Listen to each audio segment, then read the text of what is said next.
Previously in X-Men. Chris Sanagan's right there. I'm Jason Lapidus here in Richmond Hill, Ontario. Chris is in Guelph, Ontario. We are here to talk about X-Men comics today, particularly X-Men 97. That's correct? Mm-hmm. X-Men 97? That's correct. 97, and it's also from 1976. So we've now progressed a year. Yes and no. So the cover date says 76. It's published and hit the stands at the end of 75. That doesn't matter. Well, unless it does matter because they've upped their game as their years have continued. So there are moving on. We're a few issues into our run here. We're examining those X-Men comics that made this a classic. We're looking at the issues of the comics that then, of course, inform the generational cartoon in the 1990s and the mega film franchise in the 2000s, up to, 11 films they had. And of course, now that Fox has been acquired by Disney, we're going to see the X-Men eventually in the MCU, and we can speculate. We can look at the patterns, what has worked in the past, what worked in the hit comic, what worked in the hit cartoon, and what worked in the hit show. And we can make a pretty good guess as to what we're going to see in terms of the television show. In terms of the movies, if they go movies first instead of, maybe it could be a Disney Plus show. Let's just begin there for a second. And Chris, old buddy, old pal, hey. What do you think? Do you think it'd be cool as a Disney Plus show? Do you think it'd be cool as a movie, or how would you? What do you think? What do you think would be cool as a way to start? Well, off the top of my head, you can go one of two ways. The X-Men often find themselves in larger-than-life situations based on their mutant abilities. So therefore, a movie might be able to do that justice, and we can argue which way, if the movies have done those stories justice, over 11, as Jeff Pacito was pointing out. So should we count them just to make sure we're right? Sure. We've got the 3 original Singer-ish ones. Sure. Then we've got 3 Wolverine. That's 6. Then we have X-Men First Class, X-Men Days of Future Past, X-Men Apocalypse, and Dark Phoenix. That's 4 more. That's 10. So that's 10, and then 2 Deadpool. So that's 12. Plus New Mutants. Ooh, 13. Lucky 13. So that's crazy. Would there? Yes, it is. But would you be able to, as we're watching, as we're living through the Disney Plus MCU television shows right now, can you make a great? Could you make not great? Can you do a solid X-Men story that fits the episodic nature of television? I think you probably could. Sure. Especially given the setting, the scholastic setting. They tried it a bit with the New Mutants movie about young mutants at school learning, and then encountering various things that have to do with their abilities. So I think you can do it. I agree with you. We count Deadpool, of course, Jeff, because he is a member of the X-Men in the broadest sense. He right. So he goes to the mansion in both. He wears the training vest. Yeah. So it is in the X universe, and we can probably acknowledge that those movies would not have existed the way that they do unless there were the previous X-Men movies. Right. Like there is a lineage to it. I agree that it's not that relevant in terms of could you have made a Deadpool without an X-Men? Of course you could. But what we did get was definitely informed by the fact that the X-Men have previously been on film. Anyway. Yeah, Colossus shows up. He's in, right? Yes. He's great, right? Yeah, Jeff thinks it would be super well as a series, like Umbrella Academy. Yeah, I think there's definitely something cool to that. I think about it depends on what Marvel would want to do with how integral do they want the X-Men to be within the MCU, if they want them to be the Avengers and the Shield of their phase, whatever phase that'll be, phase 5, phase 6. Like if they want them to be really integral, then you do both, right? You have things happening on Disney Plus that set the stage and that show you other elements, and then you have the X-Men movies that are the massive collaborations between multiple characters and outside of the X-Men world too. You know, like you have the other characters tease in. I keep thinking about like who are the tentpole characters going to be? You know, with the Avengers, they talk about the big three. You know, we didn't see a Hulk film, we didn't see a Black Widow film until this year. We didn't see a Hawkeye film. It was Cap, Iron Man, and Thor, not necessarily in that order, of course. But I think if you're going to pick three characters, I mean, obviously Wolverine, and then I think they would do Storm as the other kind of tentpole. And then whether it's Professor X, whether it's Magneto, whether it's Cyclops or someone else, I still think you need like the Banshee three movies of Banshee for sure. I would imagine by Colin Farrell. I mean, now that we're getting a Kate Bishop origin show, why wouldn't they do a Storm origin show, right? And then lead up to the X-Men movie. Yeah, I mean, I think given the tone of the X-Men being, and we talked about this in a previous episode, being outsiders and not being the Avengers and having people not trust them, except they still do the right thing because it's for the it's to save humanity in that respect. I think because right now, like the MCU heroes are public heroes, right? So sure. we just watched a whole series on Falcon becoming the new Cap and how that had public ramifications. And Peter Parker, people know he's Spider-Man as of the last movie, right? So. Yes. Like an MCU that identifies another team but they're mutants. They are not public heroes in the way that they have been currently projected or shown would be, I think, a really fascinating counterpoint to the public heroic nature of the Avengers and how it's been set up. Yeah, I think there are a lot of ways they could do it and make it work. There are multiple ways that they can. We'll see what happens. Mm-hmm. And just that they need a Dave Filoni, and yes, that's his name, that can take the bull by the horns and guide everything, knowing the history and how it all fits together. Mm-hmm. Something like U2, sweet. We don't know. That's the problem. Truth of the matter, I mean, Feige is that guy, isn't he? He was working on those X-Men films. Was he really? Oh yeah, he's been part of Marvel Studios in a really broad way since the beginning. So he's obviously, undoubtedly done an unbelievable job. Moving on, let's see if there's anything from this issue 97 that we think, any of those patterns we're starting to see as we've gone through the first issue of Giant Size X-Men #1, written by Len Wein and illustrated by Cockrum. We're now getting at a point where Len Wein's influence, he's no longer plotting. Claremont is in full force in this issue. He is narrating and providing exposition up the yin yang. Shakespearean, literally. I wasn't gonna spoil that right away, but we're gonna get some Shakespeare in this one, and I think that it is a sign that it's funny when you've made a few comics, you start to feel like you know how to make a few comics. Right. It doesn't take long before you get your footing, especially if, like him, you're making these every month, and it's your full-time gig, and he's making multiple comics every month. So he's starting to show his style a little more, and it is a new thing at Marvel to be writing this way since Stan. I mean, Stan had this exposition and this flair, but this is on like another level.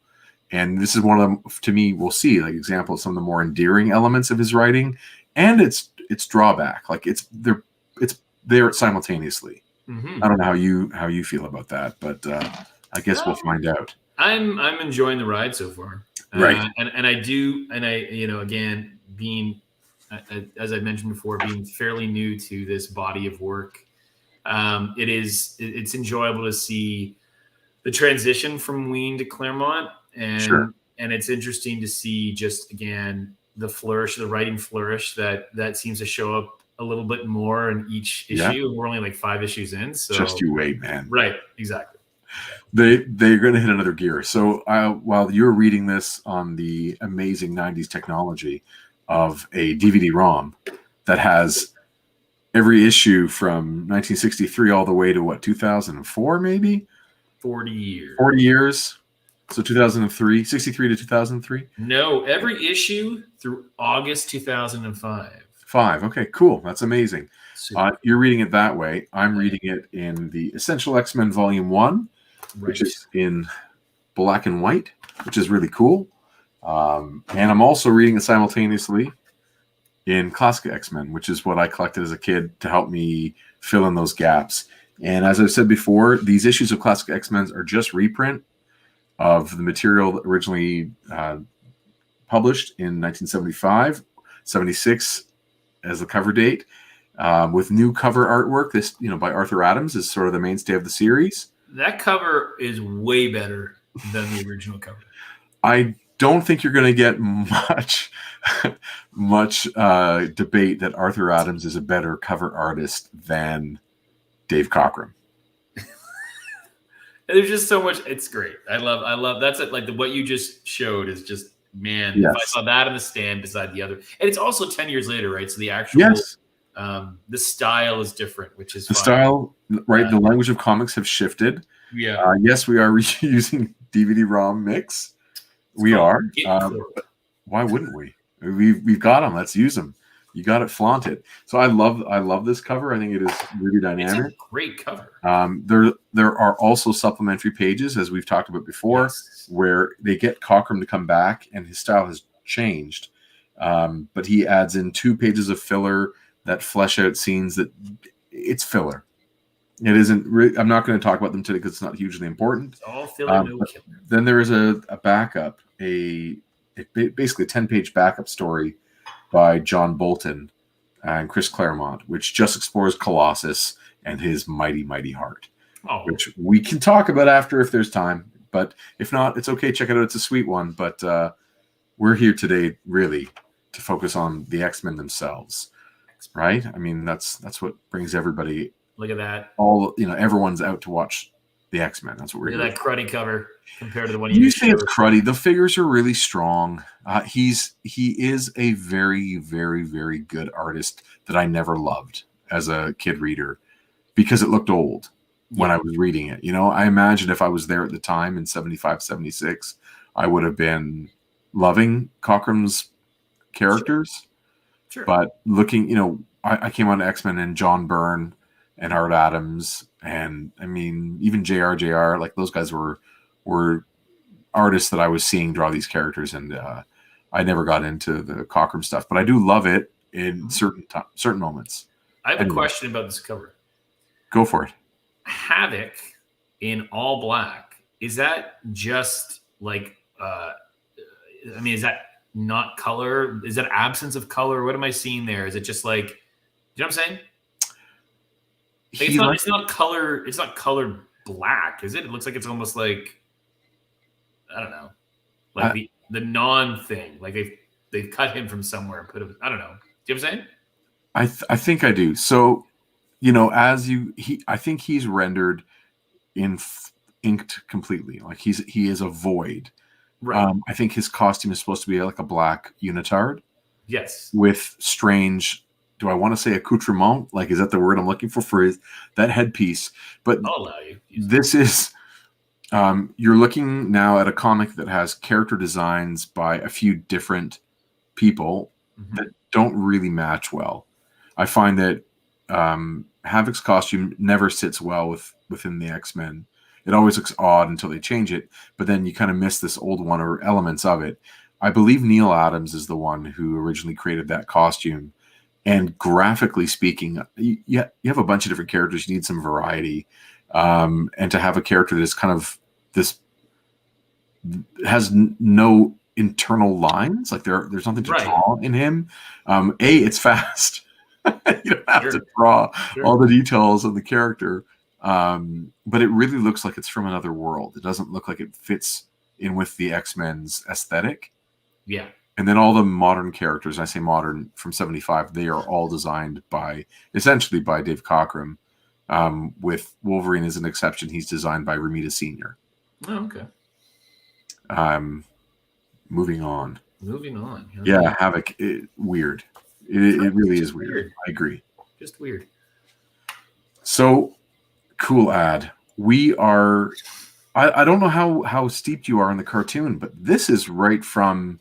Like, I encountered this dream sequence in the cartoon, and I forgot that it was in the comics because I never got to read this stretch of X-Men as a kid. Okay. I came on board a little later with. Okay. But it starts with, like you said, it doesn't even say Shakespeare, right? No. It says, "The Bard of Avon said it best, to sleep, perchance to dream. Aye, there's the rub. For in that sleep of death, what dreams may come when we have shuffled off this mortal coil must give us pause." And it continues, like, this guy is pulling Shakespeare into the comic. 10-year-olds are reading this. Did a kid pick up Shakespeare after reading this comic? But they wouldn't know who the Bard of Avon was. Like that is referencing him. Like that's another layer deep. And then I think about the quotation he's pulled, which is from Hamlet, of course. From Hamlet. Everyone knows that. I mean, come on. I'm glad you knew that. I was going to ask you, but I mean, come on, of course. Mel Gibson, man, come on. Say his name on Hanukkah. Come on, dude. How dare you, sir? So this quotation from Hamlet, I love that. I've heard, of course, the phrase "to sleep, perchance to dream," or just "perchance to dream" on its own as well, which was the title of a Batman animated series episode. There's the rub as a figure of speech has been used so many times. What dreams may come. Shuffled off this mortal coil. Like these are staples of the English language. They're adopted and have been, absolutely. So it is really fun that someone's first exposure to Shakespeare could easily have been in this comic. They wouldn't even have known, but it's now just part of like the stew of culture that they're getting, right? That the reader is getting, and they don't necessarily know where all the flavors come from. But that's crazy. Like Shakespeare opens this comic. There does appear to be two, at least so far, in the issues we've looked at, an anguished professor dream get out of my head sequence in about every book. Right. Oh, I'm going to just flash back for a second. Sure. Just to show you. Actually, maybe we have to leave that on. I'm not sure what the best way to do this is. Okay. Take a look at my cover, my splash page. Yes. There's nothing above it that says, the Uncanny X-Men stuff. Children of the Atom. Right. So I can see where they've gone. They've moved the two word boxes up, dialogue boxes, or narrator boxes up. They've drawn in additional hair. Yeah. Almost like they've kind of photocopied or drawn additional hair above it to move that up to make it fit the page. If you look at yours, which is the one that was originally printed, there's nothing above Banshee. No. In this, they've drawn on more hair. They really have. It's bizarre. Just a weird thing. Just pointing that out.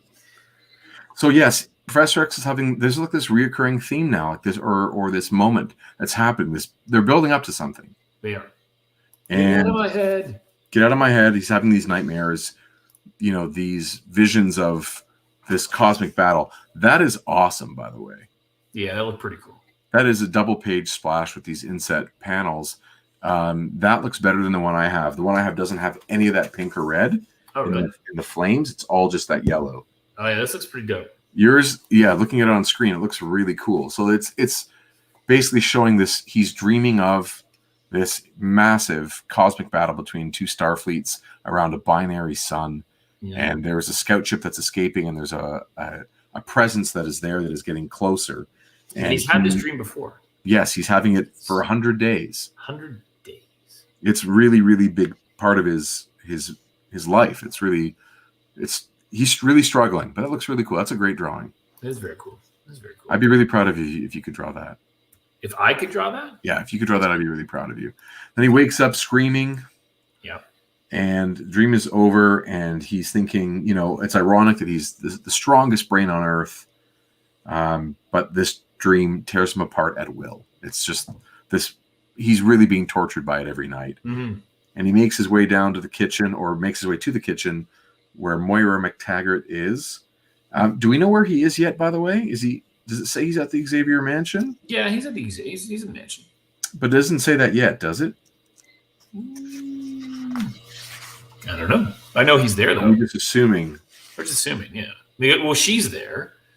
Right, but don't they go... Have they not gone to Scotland yet? No, not yet. Okay. So she's the housekeeper. Anyway, so he's pouring his coffee, and you can see the coffee is spilling out because he's shaking. Hey, Charles, I heard you cry out. Did you have a nightmare then? Lord above, you're shaking like a leaf. It's fun. Claremont just loves those accents. If you're going to have those international characters, he's going to play. Totally. And they write in a phonetic style so that you as a kid can read along and work on your accents. You too can read Scots. Sure. So he's noticing that the dreams are getting stronger and the power is incredible. And you can just see he's absolutely struggling here. Flash to as he drinks his coffee, we get like 4 boxes of exposition, or narration, where he's just crowding up that panel. There's a lot going on there. But he writes beautifully. He does. It does flow. It's just it's just there's just a lot. I think the thing that my big question is, do we know what PhDs they're studying? I think they're both doctoral candidates. I believe one of them is studying geology. Sure. Or geological formation. Do you think Lauren is studying magnetism? I think she's studying hair dye. No, I'm not sure. Reading her dialogue at this point, where she talks about feeling like a woman, all I could think about was Shania Twain. As I think we should all be doing. Okay, that was going through my head the whole time. So he does write beautifully. It's just it is a lot, and so be it. So anyway, they're in the desert of Rio Diablo, and Alex Summers, for those who don't know, is Cyclops' younger brother. Featured on the cover in that black unitard, and he's there with his lady, Lorna Dane, also Lady Love, Polaris, former X-Men. They've left the team and they're in the desert studying geological formations, and she feels like a woman, and it's unfortunate that in that panel she's also tidying up from breakfast. Yeah, I know, right? It's right like that. All right. So she hears a knock at the door. She opens the door confidently, even though there should be no one around, and she right away gets zapped unconscious. Now, there's a neat artistic technique being used in the panel where we see the shadow of that figure.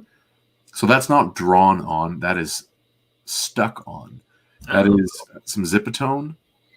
That would be when Dave Cockrum is working, he would take this sheet of adhesive with a pattern on it, and he would basically trace out an area that the shape he wants to have. Then he would take an X-Acto knife and cut out that shape and apply it to his line art.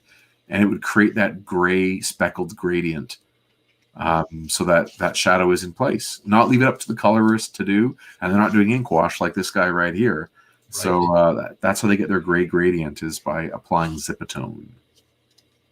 Anyway, now you just do it all digitally if you want to.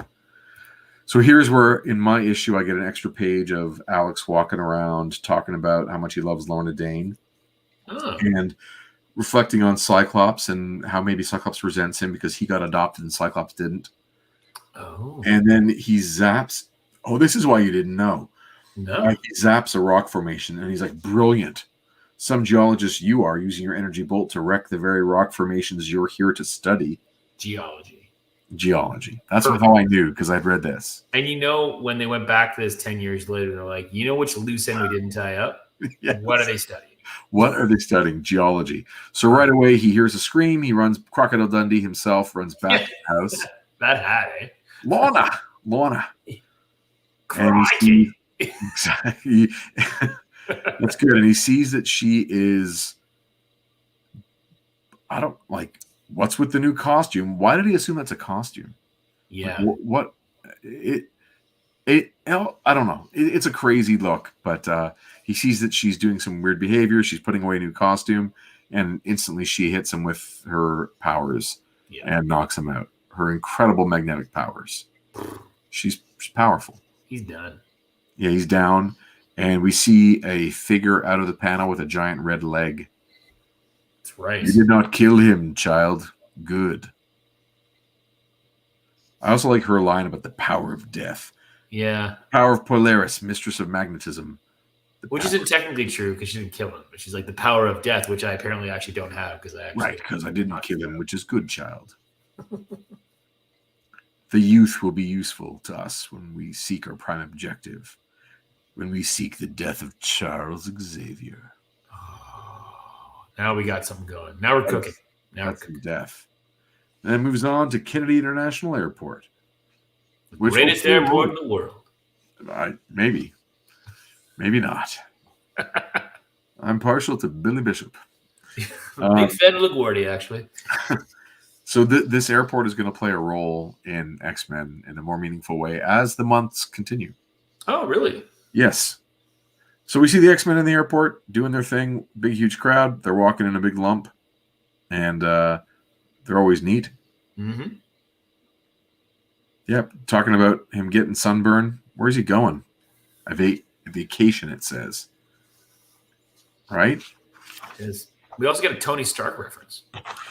Where's the Tony Stark reference? Oh, with the image inducer? Image enhancer. Image enhancer. So we see that Nightcrawler. Banshee's spending time with Mrs. McTaggart. Yeah. They're being social together, which is going to be a long-standing relationship. Huh. They're together 150, 100, 200 issues later as well. They're always together after this. Interesting. And she's like Jean says, Banshee and Moira McTaggart. Interesting. I know. And Cyclops and Professor X have a weird left-handed shake on. And there's this other character there. Take my hand, boy. There's another character we haven't seen before. And remind me, have we seen the image inducer or image enhancer in the previous issue? No. So it comes up here. He calls him Kurt, and I think as a reader, you'd be like, what? How is that Kurt? And they go on to explain right away. Oh, Jean, something I forgot. Please tell Nightcrawler that Tony Stark's image inducer is not a toy. It makes him look unobtrusive. Not like some 30s movie star. So he's going for Errol Flynn, right? That's the... And he always has that swashbuckler thing about him. So it's a really great one. I kind of, and then he and Colossus have a very awkward moment checking out women at the airport where neither quite seem comfortable or what to say or do. And Colossus does make a statement that he's not quite sure what legs look like, for women do not wear such clothing in good old USSR. Yes, in his communist, on the commune, in the collective where he grew up, like he doesn't see women's legs. Just like that, And Kurt is all too happy to see this. And then in the background, we see Havoc and Polaris showing up in costume. And Cyclops is alerted, and he's like, well, you're in your costume. Speak up, man. What's going on? It's not a, hey, brother. It's not a, what are you doing here? It's a, Havoc. It's pretty good. The reaction with the thinking lines around the head is he looks quite. And I know it's meant to show shock, but I mean he is his brother. Jean senses something's wrong. She can sense it with her mental power. Something's wrong. I mean, she doesn't touch her head. That's but she's got her head. It's like points to her head or at her head. And right away, fool! You just signed your own death warrant. Polaris zaps Jean Grey. Cyclops freaks out. And does Cyclops ever freak out? That panel, that first panel, it's ugly. He does. It's so ugly. He looks like a bug. Yeah, the glasses don't look good there at all, and things escalate pretty quickly. The airplane is dealing with. They're trying to get out of there, and there's problems behind them. It almost looks like they could have used the sound effect of Krakow right there, but they used Krakow, which is a little weird. Krakow, I guess they probably would say it that way. Sure. So this is weird, okay? Pilots talk to each other, and one of them calls the other one Reese. This is a name that's going to come up again later, but it's definitely not the same character. Oh, interesting. In like a couple of years, we're going to hear about Reese, Macon, and another one who I've already forgotten. Cole. Are they just watching pilots this, who are who knows always... who Reese, Macon, and Cole are, you get extra points. But they are X-Men characters through and through. Okay. You'll see. But so Reese is like, if you're going to use a name, it's funny to use that one again. Anyway, they're going to get Professor X out of the airplane. They want to kill Professor X somehow. And we see Nightcrawler do that cool transformation. Yeah, that's cool. Where he turns off the image enhancer and he Kirby crackles into Nightcrawler. Colossus sizes up, rips through his clothes, jump into action. I like that one a lot. So his costume is underneath his clothes? Unstable molecules. Unstable molecules, right. It as a kid, I liked the idea of that magic element where a character could, on cue, generate their costume. There's something about that always worked for me. And Storm does it later. Well, don't spoil. It's like the coolest whole issue, dude. She does it later. She does. I always loved that about Superman. I loved, as a kid, the Batpole transformation. I loved Iceman's power-up in the cartoon, and Firestar. Like, I'm all for some magical transformation. It's always the coolest looking thing. Gotcha. So without getting too much into the talking about, as the kayfabe guys call it, the schmoz, like just the fight. The characters fight. There's a really good plane explosion, and then the reveal. Yeah, and Xavier's plane is the one that's safely taken off. By the way, that's right. Thank you for that. That's the one. So Xavier is in the air, safe and sound. And it's revealed. And who the huh? You ever said who the huh? Yeah, no. Also, Scott's found time to change. By the way, just gonna throw that out. Oh yeah. Well done, Unstable molecules. Unstable molecules, and he sees it's Eric the Red, but you can't be Eric the Red. I was Eric the Red. Yeah. So we need to just dive back for a second. You and I did some amazing research before, and we found out that you were the one who read it. So here we go. Eric the Red. Here's the quick background on Eric the Red. Okay. Long before the Phoenix Saga, Eric the Red was an identity created by the X-Men's leader Cyclops. There you go. That's all we need. In X-Men number 51, Scott Summers posed as Eric the Red to infiltrate the headquarters of Mesmero, the mutant hypnotist. Once there, Cyclops used his disguise as a way to destroy Magneto's Brotherhood of Evil Mutants from within. And it's not until this issue that we're reading right now that Eric the Red made his official first appearance. Right. So this is somebody else using the guise of a character and costume that Scott created because, from his, right. Because again, the look of this character, you can tell this is not a Kirby design. This is something from a different mind. And so be it. You said it, I think, when you told me before that it was Steranko who drew this. Yes, it is. Jim Steranko is a great artist. Jim Steranko. But not Neil Adams, who creates like the Havoc look and the costume Cyclops is wearing now as well. But it's a different thing entirely. I don't know what he was going for. Some sort of S&M demon monster. Viking demon robot guy? Right. So they fight Eric the Red. They start to fail. Eric the Red shows some powers. He's got a hypno beam. Storm gets into the fray. She's going to try She's chased by weird Halloween costume witch Polaris. Yep. It's almost like it's lingerie. Like maybe they wanted to make the purple not there and they want to just color it flesh and they got it mixed. Like I don't know what the deal with it is. It's an odd costume that doesn't last as Polaris's main thing, obviously. No. Yep. Storm gets zapped and Storm starts to fall. And I like drama.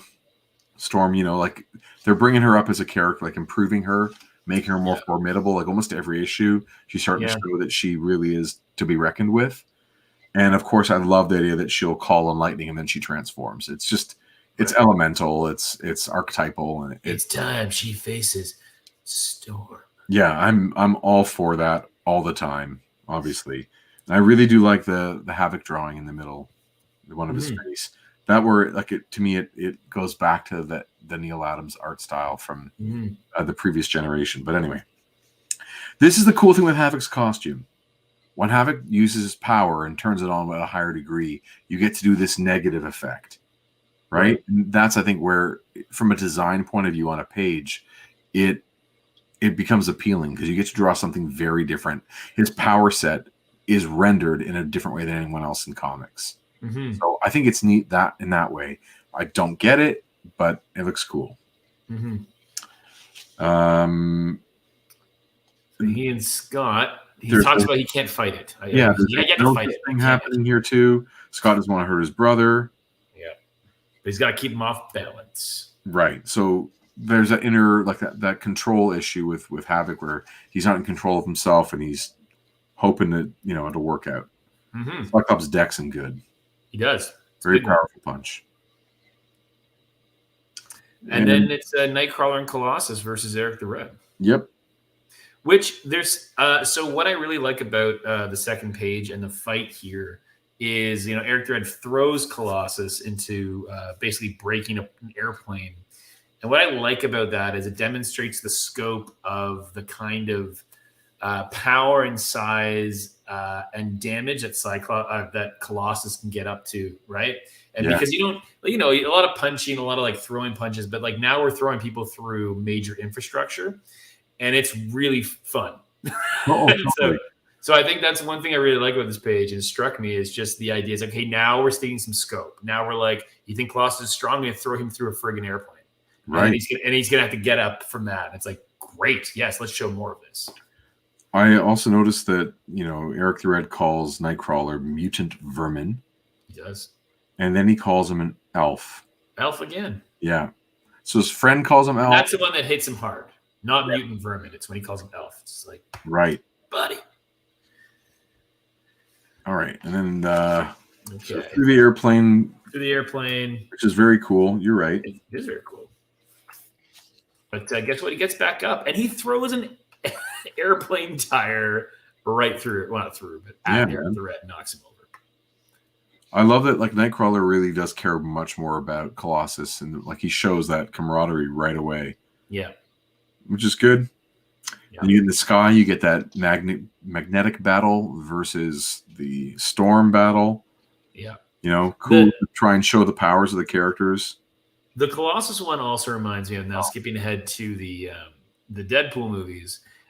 In the second movie where Colossus fights Juggernaut, there's a point where they're squaring off and just dealing blows and two big strong men, and Juggernaut delivers a blow, and Colossus turns around and he smiles. His tooth is out. It's like the silver tooth is out, and he likes heavy action. Like, he enjoys being in the throes of the strength competition. Yeah. Right. And so I just kind of looking at him whip that airplane wheel and knock Eric the Red. Like, he's becoming such a fun character because he kind of revels in it. Right. Yeah. It reminds me a little bit of like the role that Thing plays, right? In terms of the physicality, not the physicality. Exactly. Yeah. He's a sweetheart, which is really nice to see. Then there's in the next battle between the two ladies there's a lot of wordplay going on, or like characters are using their language to a game. Is that all this is to you, Polaris? A game? And then she just starts laying into her and says, "And you care for this a game?" She's so powerful. And then she is.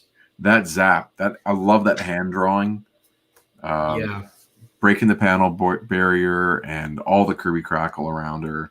One thing I like too, and this might speak more to the idea that they are still younger mutants controlling their powers, is that this is actually an indication of her kind of losing control. And so there is that growth spectrum with these characters, which I enjoy so far, is that we get to see raw power, but then when they can harness it, it's going to be even more impressive. Agreed. Yeah.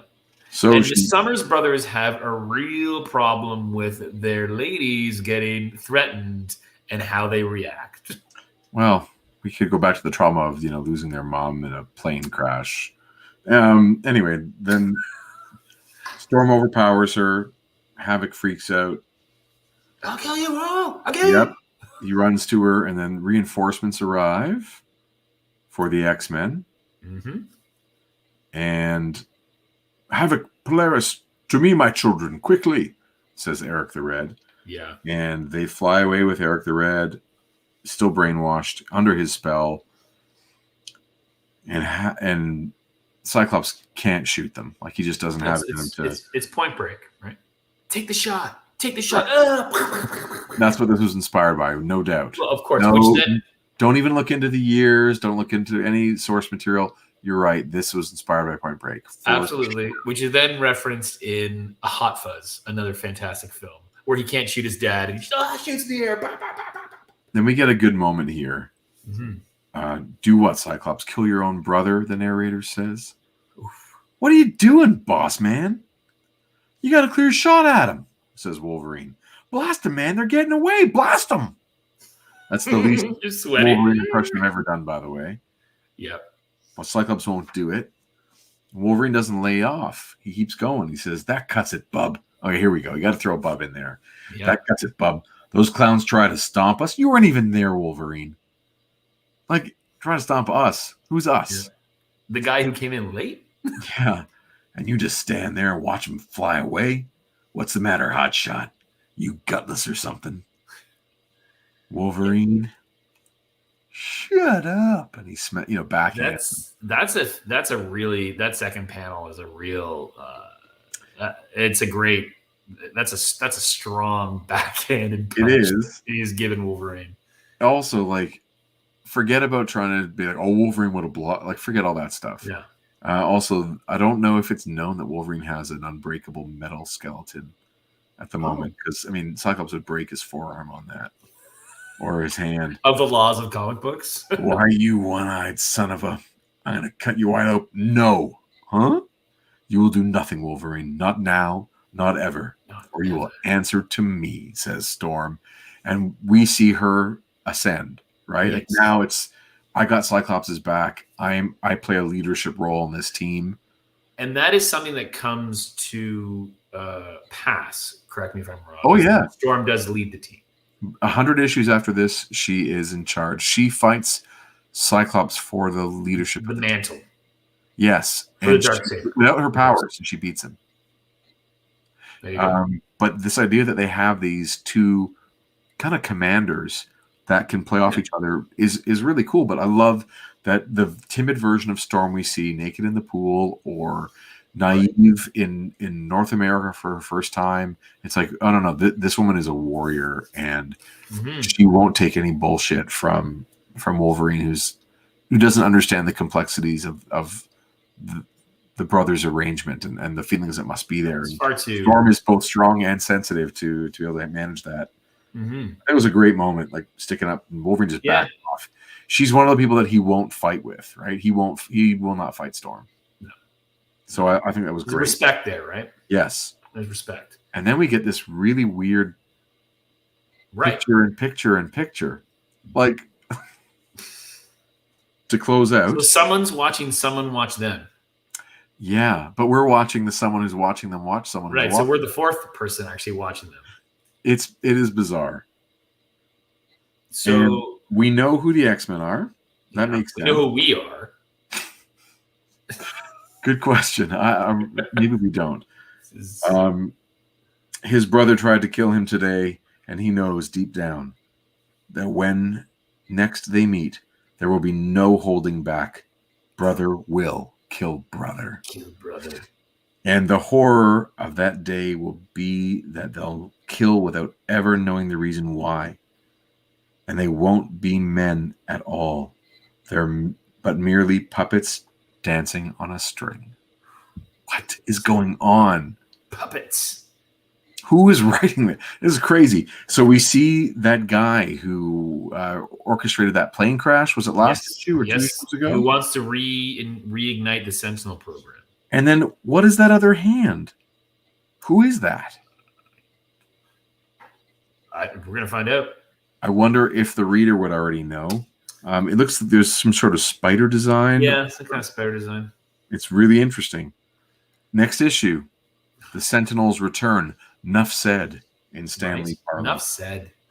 Before we go on to something else, I do want to point out, I missed this, but speaking of how we are seeing the pop culture piece woven into these stories. There is a line when they are saying goodbye to Xavier where they say, watch out for the sunscreen and don't get any great white sharks. And of course, Jaws has come out the year before this comic. It's very much in the popular imagination because it's not look out for sharks, it's look out for great white sharks. Yes. So that's only one reference, can only be one thing. And I actually found I was tickled by that. Oh, for sure. Yeah. I'm gonna skip ahead to see whose hand that is.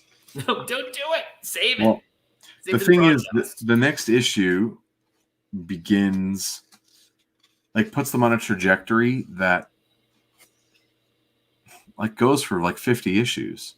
Yeah, we're getting close to some major things are about to happen. Things are about to happen. We are at 97, and in 2 or 3 issues, we enter into a whole new ball game. We're gonna see Wolverine unmasked next issue. Ooh. For the first time. We did see he is wearing a cowboy hat in the issue where Storm's getting out of the pool. But that was the scene drawn later. Oh, good point. That was a 10-year yes later scene. We'll see the first time in chronological order where Wolverine has ever been unmasked. That's cool. We're going to see a lot of really cool stuff coming up in issue 98, leading up to a climax in issue 100 that will revamp an original X-Men character for a new generation. That's right. They're going to take an old character and totally revamp them to make them Dave Cockrum design, a Chris Claremont kind of concept. Sure. And it will be the staple of maybe the X-Men's overall arc of a comic. Oh yeah, it's going to lead to something really big. So it's really it's big stuff. It's big stuff coming. Issue 98 next week, and 99 and 100. Big deal. By the end of 2021, yes, we will be on the precipice. Some major things. I'm very excited. Evel Knievel, by the way. I mean, it's cool to look at. But yes, it was a really big deal. You weren't around yet. I wasn't around. But at the end of the 70s, Evel Knievel was the shit. It was. I mean, I don't know what else to say. Everyone just liked his name. I think at least that's right. I just liked his name. Next week. Yes. You and I. Do you think we'll do Tuesday again? Yeah. Absolutely. I would like to be able to keep doing Tuesdays. I know I have some band practices coming up, but Tuesdays are good. Yeah. Also, you and I are meeting in person. We are. To do a live show in front of an audience. We're meeting the day after. Excellent. We're meeting, so we'll hang out Tuesday night doing this. We have burgers, I think, on Wednesday. Burgers, probably some beers, some burgers, some comics. Are we going to anywhere specific? Yeah. Going to a special burger joint that you told me about. Okay. Yeah. I'll confirm that they're open and all that stuff, and Well, yeah, I guess they're not open. But well, we'll see. We'll see. But I'm looking forward to it. It's going to be a good week next week. And I'm hoping they have some kind of ridiculous burger. No, it's not. It's not. It's an old school burger place. No, I know. Sometimes a double or a triple is what I'm looking for. A double they will have. Right. And if not, we can order 2 and make your own 5-pounder. Yeah. Yeah. No, I'm looking forward to it. It's gonna be a lot of fun. Yeah. Yeah. Anything else? I was gonna say one more thing. So since our last episode, yes, we were up 7 subscribers on our YouTube channel. So thank you. We went from 30 to 37, and I'm gonna attempt something right now. Which I'm going to try and do every week because I want to think that we grow our subscribers every week because they like our content and they want to hear more about the X-Men. So without further ado, I am going to thank the public subscribers to our YouTube channel right now. There's a bunch who aren't public, so I don't know who you are, but there are people who are. So in no particular order, actually in the order they became subscribers, that's very true. First, I want to thank Jeff Pasito, who is here tonight with us. Very much thank you for your subscription. Scott Chandler, Craig CK, Martin Baruda, Eli Schwab, Rambling Rob, Chris Barnes, Chad Camacho, Howard Fermeth, Dee Pasela, Chris Anderson, Aaron Broverman, J_CBA, KJ Smith, David McGillivray, and Andrew House. You are our public subscribers. Thank you. Thank you. And if you haven't subscribed, please do. Yeah. The more that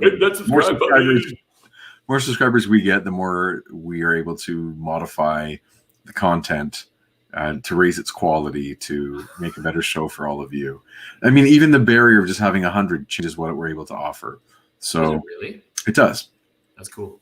Yeah, it's a big deal for us to get more. So please hit that subscribe button. And at the same time, if you have constructive feedback, something you want us to focus on or want to see less of or more of, let us know. And we're happy to try and make the show as engaging as we possibly can. And hopefully I won't mispronounce your name.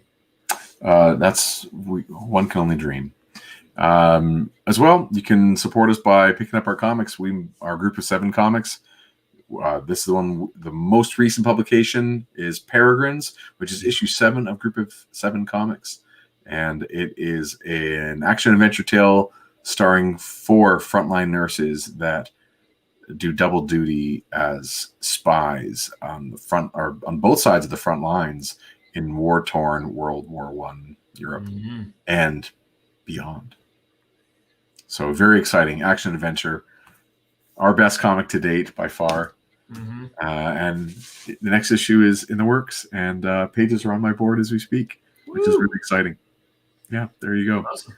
Anything else you want to say before we call it? No, man. Just reach out to us on all the socials at Group of 7 Comics, number 7. Shoot us an email, info@group7comics.ca, number 7. Website, group7comics.ca. It's all there. Website, all our socials, all our information. Reach out. Love to talk. It's good to see you, man.